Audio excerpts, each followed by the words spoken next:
Le risotto, c'est une des meilleures ventes de nos restaurants. On va faire le classique des risottos, le risotto à la milanaise, safran, parmesan. J'ai la chance de le faire avec Ben's Original, avec ce fameux riz Esquisotto. En utilisant ce riz, votre risotto devient inratable. Vous allez voir, c'est parti. Alors, on commence par ciseler un oignon. Un petit peu de beurre ou d'huile d'olive.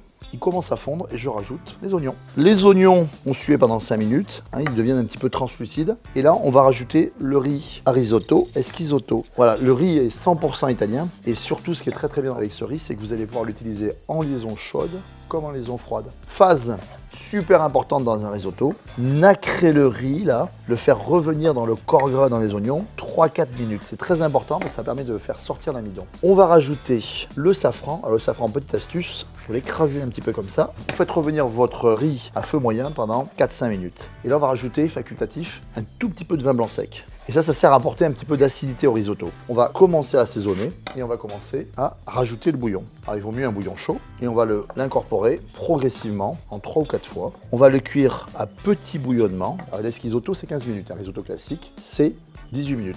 On a gagné 3 minutes dans un restaurant, c'est important. Le risotto est cuit et là, hors du feu, on rajoute une belle quantité de parmesan. Et là, c'est un geste, pareil, très très important. Ça s'appelle monte carré en italien. On remue un petit peu le risotto, c'est pour le rendre un petit peu gluant, pour sortir l'amidon et avoir un risotto bien crémeux. On a le vrai risotto à la milanaise. Et classiquement, on le sert dans une assiette pas trop creuse, on dirait de l'or. On prend l'assiette, comme ça permet de stopper la cuisson. On va rajouter quelques jolis copeaux de parmesan et le tour est joué. Alors je vous promets qu'avec ce riz Esquisotto, c'est vraiment trop facile, c'est inarrêtable. Ça peut se maintenir au chaud, ça peut se pré-cuire, ça peut réussir à résister à des liaisons chaudes.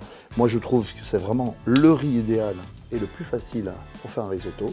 Alors maintenant, c'est à vous, bon appétit!